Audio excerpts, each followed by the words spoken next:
Theater Talk is made possible in part by the CUNY TV Foundation.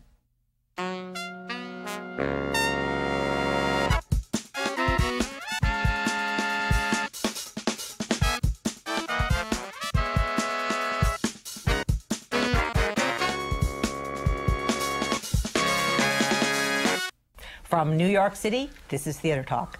I'm Susan Haskins. And I'm Michael Riedel of the New York Post. With the economy in meltdown, will there be an impact on the Broadway theater as well? We're here with two top Broadway producers to discuss it. We are joined tonight by James Freydberg, who has produced on Broadway Full Moon, Burn This, Master Harold and the Boys. Jim is a veteran of the Broadway theater and was around in the 70s when things were sort of dark and gloomy, which they may become again. And joining Jim is our old friend Emanuel Azenberg, the producer of Spring Awakening, Moving Out, The Odd Couple, and a host of Neil Simon plays. And Manny, you too went through this business when it was not in the boom times as it's been in the last almost 15 years now. 15. Can you guys give me a sense of what Broadway was like in the 1970s when, you know, Gerald Ford was saying to New York City, drop dead? Is that painful? Well, the theaters were empty. Yeah. There wasn't, I think it was down to, in the summer, there were 8 productions on Broadway. It was that difficult.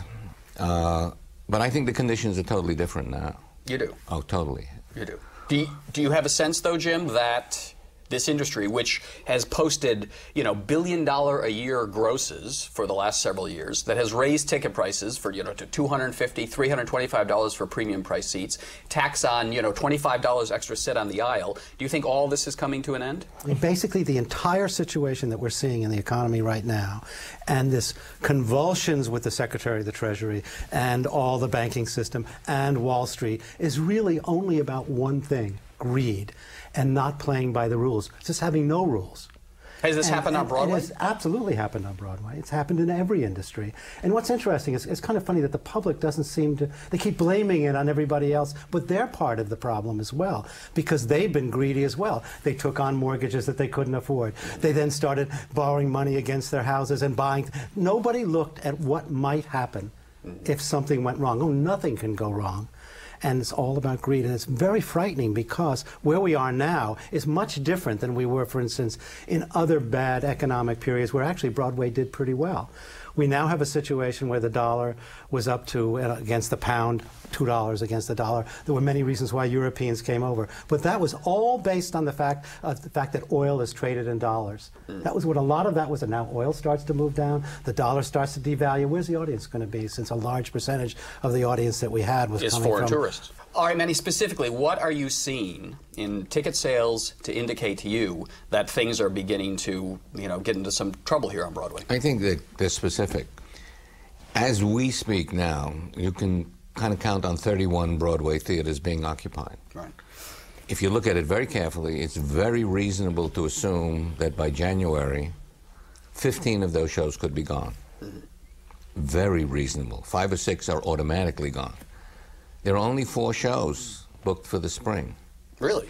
Yeah. Oh, it's Mary Stuart, West Side Story, the 9 to 5 musical, right, and maybe one or two others. Taylor, right. But if 15 shows go, and you can count on a lot of that, and 1 or 2 of the shows that come in don't work, yeah, you're going to have 8 empty theaters. So, Bango. Does this mean now that theater owners are going to have to start to get creative again, and rather than sit around waiting for you guys to bring shows to them, start doing something maybe they should have been doing, which is to plow all the money they've made these years into developing new work? I try not to use the word creative. They're in the real estate business, you know. They have to do something. They are part of the producing process, but they're actually in the real estate business. So the reality is, are they going to do what they finally had to do in the late 70s and the 80s, begin to support creative producers financially so they could get product? Yeah. Now, everything moves in cycles, and the theater business is a very cyclical business, and so we may be moving back to that type of cycle. And are they prepared to do that? That's questionable. We don't know whether they're prepared to do that. Is it true that when the Schubert organization in the early 70s was really falling apart, and the 2 guys who came in to run it, Jerry Schoenfeld, who's still the chairman, and Bernie Jacobs, dead now, that they had to start producing because they simply did not have the product to put into theaters that I think were literally crumbling at that time. Without question. That they had to throw a lot of money around because it became not a good business for real independent producers. I mean, I survived, frankly, because of Neil Simon. Yeah. But it is very marginal for an independent producer, Jim, myself, who actually make a living doing it. I'm not talking about rich people. I'm talking about people who said, if the show was profitable, that's how I survived. Right. So it became not profitable. So you see who's evolved into being the producers over the last 30 years is wealthy people and the theater owners, because it suits them. It's like giving you 3 months free rent. You produce in order to get a show into your theater. Well, Jim talked about... But it is different now. It's really different now. That was the issue then. And if you recall what the top ticket price was $15, guys. That was Chorus Line in '75. The top ticket price was $15. Now the ticket price is $1 trillion. And the costs are way up there. Well, we've hit a ceiling on what you can charge.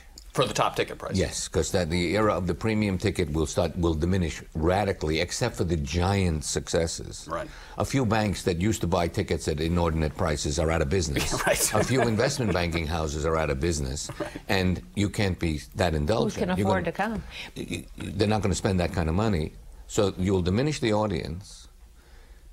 The money has diminished. Yeah, the production, because the money people for the used to throw money into the theater a little bit. It's happened very quickly in the last, and we all know a number of people who've been hit by it. And people that used to put in $500,000 are putting in 100,000, and people who put in 100,000 are saying no. No. So, but what we've done in between is we went from a musical costing $2.5 million to costing $15 and $20 million. And that has to come to an end. That's an overpriced item that's going to take quite a while to come down, because now you have to reduce all the union costs, all the management expectations. Right. Well, this is what I normally get. I normally get $10,000. But isn't this culture of greed that you're talking about part of what's made the Broadway industry in this bloated condition, that the producers are taking so much money with their, what do they call that fee that they tack on, that they... It's chump change.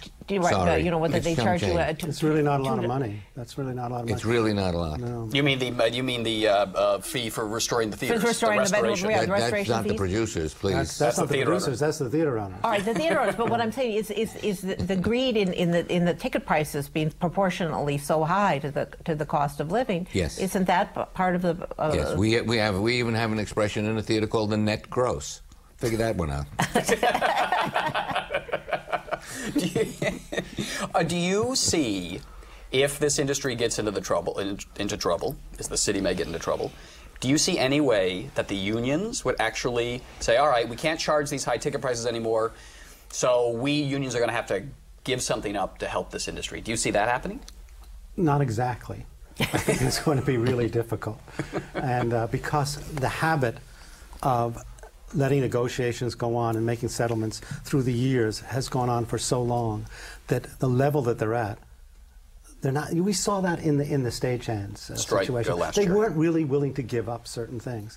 And then you have, like we're having right now in the Senate, the Republicans are saying they have a Republican president, but they're not agreeing to this $700 billion. But the Democrats, this is what happens. This is the same process that ends up in everything that ends up in greed, always ends up that way. This is a perfect example right now, is that the two baseball teams have come up with two gigantic stadiums. And why? So they could sell big seats at high prices to corporations who now aren't going to buy them. Going to be there. You know, that's really interesting, because we now have a ticket price on Broadway, this so-called extra ticket price of the special seat for $400 and some odd. They're not going to buy those either. And we're beginning to see that this is all. But the unions are looking at you and saying, "But you're getting $400 a ticket, not $100. You know, where are we in this? And why should we give back?" Yeah. And so it's very complicated, and this is affecting everybody in our industry, not just our industry, every industry. I don't want to just say that it's theater, because it's everything, and not good. Let's talk about the quality of shows, though. I mean, can you make the argument that when you have all this money around, when you're living off the tourist trade, when over 60% of your audience is from outside of the country and you want to give them the big mega spectacle musicals, the dopey Mamma Mia type things. In a leaner time, if you have to then sort of depend not so much on the tourists but on New Yorkers, might you have to sort of raise the quality of the kind of shows you're producing to get people to part with their dwindling bucks, to give them something that is really, really good and not just sort of dopey entertainment that I think you mean really so original. Yeah. Because New Yorkers are sophisticated, and they don't seem to want to go to revivals necessarily. They will flock to something that's new and different, something they haven't seen before. That could be a byproduct of this, but the off-Broadway situation is very serious. The costs to rent an off-Broadway theater are too high. The cost of the ticket is too high. There is no off-Broadway anymore. So we've lost the kind of backbone of where we develop writers, where we develop talent. And that is a very serious loss, and that's why most of them are running out to California to do television. There was, when the theater was artistic, and there were people like Miller and Williams and Inge and O'Neill and Kern and Rodgers and Hammerstein and Lerner and Lowe and Gershwin and Cole Porter. That's not chump change. Those are big-time people. There was an equilibrium between money and art. You're asking about aesthetics. That equilibrium existed for about 50 or 60 years. Shocking. And it ended probably in the 70s, some point, and that equilibrium got, it's like taking the wolves out of the wilderness. 10, 12 years later, you're not going to have deer. But when O'Neill, for whatever reason, all those balances. When O'Neill was down at the Provincetown Playhouse, he wasn't getting the big money, but there was an off-Broadway for him to learn how to do. It was a Broadway. O'Neill was a Broadway player. They all had agents, and they all got paid. Williams got paid, and Miller got paid, and Kern got paid. They got paid well. They were successful. No, but Jim's talking before they get paid. Well, you know, it's interesting because Moss Hart and Kaufman, they owned Broadway theaters. They not only wrote plays, they directed them, they directed films, you know, Moss Hart did, and they were really men of the theater, and they didn't think about anything. That was their life. And it was a different situation in that what's happened now is that also they were producers as well. What's happened now is that producers over the last 20 years have become more presenters than producers. I blame some of this on Frank Rich, because what Frank Rich was a critic, of the New York Times, the New York Times critic, who was an extraordinarily brilliant critic, who went around the world and the country and saw shows and then announced what he thought of them by writing a review, and then a so-called producer went in and, oh, Frank Rich liked it. It was an automatic bring-in. That was really the basis of the Schubert organization producing at that time as well. What did Frank Rich say? So we didn't really develop producers in that time, and also we had strange things. A lot of producers in the past were people who were developed through the business, like Manning. They were company managers, they were managers, and they came up and they really learned the business. But then we had a union at that time who closed the doors to new young people coming in. So at the same time we were losing young people to learn to be producers, and at the same time we were having producers become really presenters. And when Frank Rich left, what happened?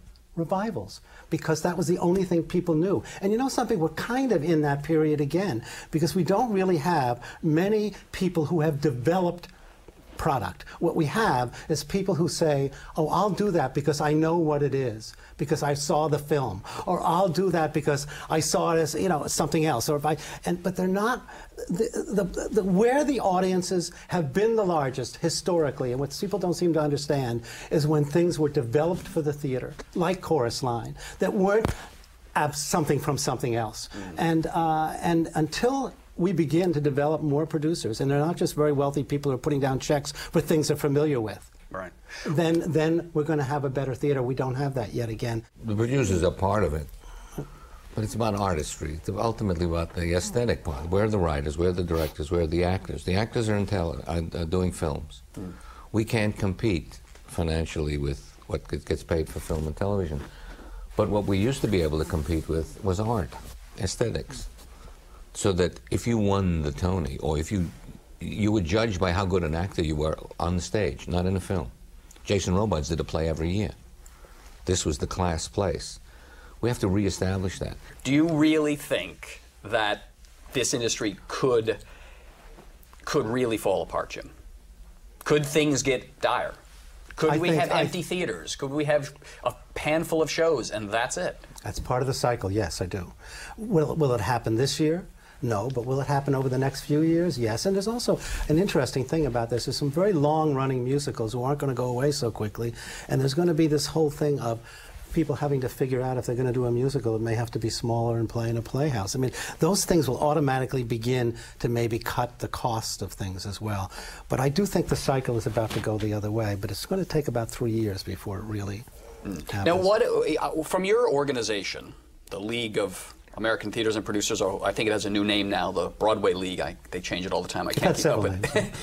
The kind of sense you get from the official word of these people who represent you guys is that, you know, even in troubled economic times, people still want entertainment. And during the Great Depression, Broadway actually did quite well, because even if people don't have any money, they still have the need to go out and be entertained. That's the line I'm getting officially from Broadway. But let's assume let's assume there's some truth to it. And what were the ticket prices then? A nickel. Right. And what are they now? $110 for the balcony. Exactly. And that's a major difference. It changes the equation. Well, and also people didn't have the internet and television or anything else. In the last 25 years, the advent of screens. Yeah. Including from the Game Boy to these Blackberries, to computers, to television, everything is competition. I went to the theater as a kid, and I'm from the Bronx. I saw everything. It was $1.20, $1.80. My children don't. I have to drag them out of the room. They can sit in front of those machines and be entertained. So there is a competition which we have to overcome, and my generation isn't going to overcome it. My generation isn't going to do anything about it. There's got to be somebody coming along, younger, who says, no more. The Rupert Goulds. And the young producer like Rupert Gould, who says, we're changing this. And he brings 5 major actors with him, and they start something. Because you get the good actors and a good director, we'll all go to the theater. Everybody will go. Good stuff they go to. When the History Boys came, you couldn't get a ticket, and they didn't have to take an ad. Yeah. You don't have to live by the old rules. Well, we have to advertise, we have to do this. Here at the City University of New York Graduate Center, where we tape this show, they're today having the Prelude Festival of downtown theater companies, very experimental work. And these being the artists that are coming up into the next decade. But my concern is that this huge financial meltdown that's going on will heavily impact the opportunity for younger artists to even develop at all. And I'm talking before they start making money. I'm talking about at times when there's developmental apparatus for young artists to come and get some kind of chops and express their ideas. Is that going to go away to a certain extent because of this depression which seems to be coming? Jim? Well, first of all, I don't think a depression is coming. You don't, but, all right. But, other than being depressed. Other than being that depressed. can always be here. All right. Which is right. I think it's a little different than that. I think that what they don't have is that off-Broadway, off-Broadway shelter that they had to begin to work in. That's the frightening thing to me, that we have ignored that and not realized that what's happened there is that there's been a lot of new buildings built, and the costs have been tremendous. And unless that begins to happen, unless the nonprofit theaters begin to realize that they also have a responsibility to develop new writers, which some do and some don't, then I think we are in trouble. I think then it's going to continue to move there, which is a whole different thing than whether there's a depression or not.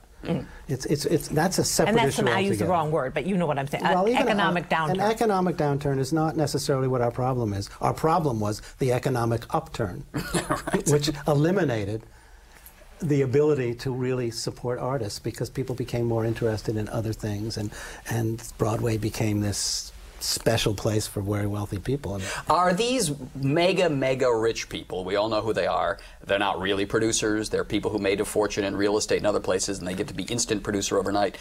Are these people going to scatter? Or do they have enough money they'll be insulated from it and they'll still play on Broadway? I think it's going to impact on all the wealthy people. Really? It has to. And they're going to a lot of this money came from Wall Street people, one way or the other. Yeah. So Wall Street has been, I mean, the investment banking houses aren't there. The bonuses that everybody got at the end of the year, those trillions of dollars that boosted up real estate prices and that allowed people to play at $200,000 and get their name above the title, it's diminished. The money is hard to get right now. There are two major players that I have. They're not peripatetic. They've been here, and they called me and said, "This is not a good time."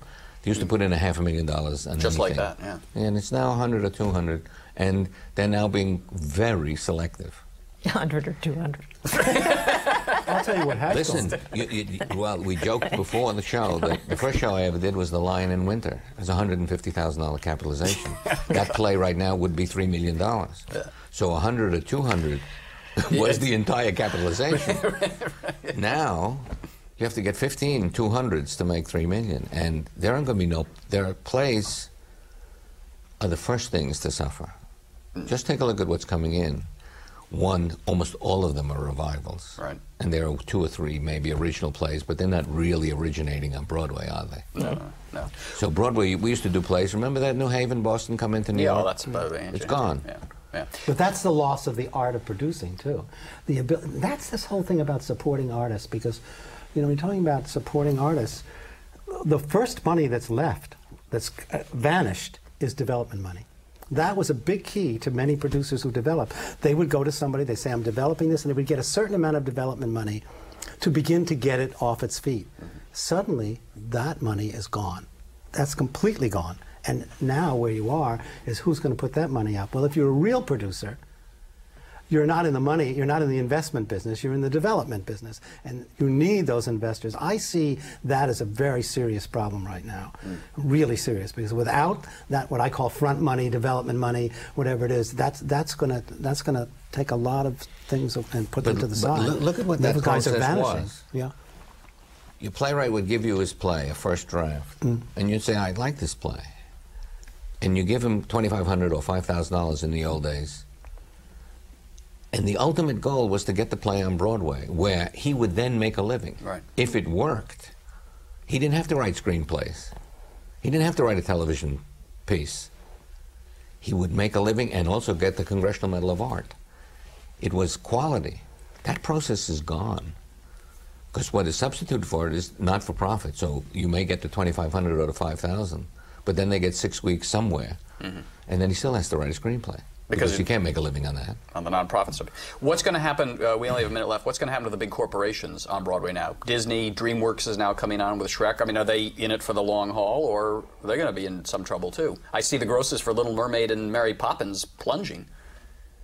I think that that's a kind of a different situation, because film companies don't have to be in the theater business. They are in attempting to enhance the properties that they own and create more income on them.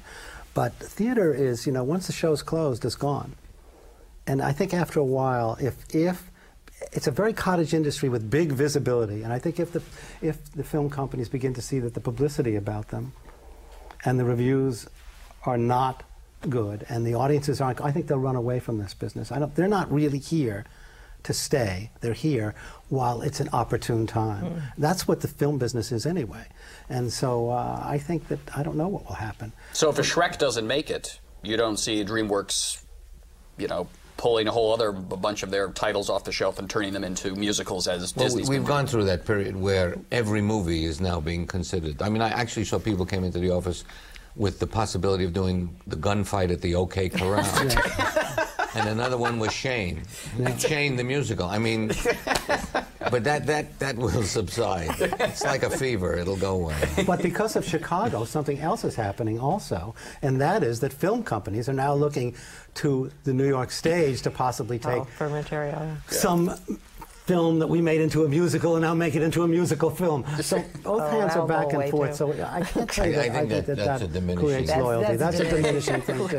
You know, so I'm not so sure that we can say that the film companies are going to stay in this business. They certainly weren't trying to buy the theaters, were they? Right.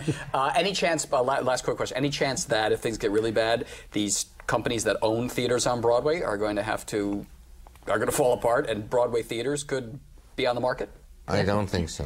I think that it's possible that the theaters will be sold to somebody else, but no, they'll be there. And we'll never go to that situation. Remember, they're landmark. So. Right. So we're never be in the situation as we were in the 70s where those great old theaters were being knocked down to build. No, that's not going to happen. That's and, not. They're So a commodity. the theaters, they're special things. So they'll be beautiful, they'll be standing, and they'll be empty. Right. No, I think that it's a joke. It's not a joke. I think you'll start seeing empty theaters. How deep this recession is, you'll know about a year and a half from now. Is that in the next year, if there aren't enough replacements, because if the scenario of losing 15 shows and only being replaced by 4 continues, right, then you lose another.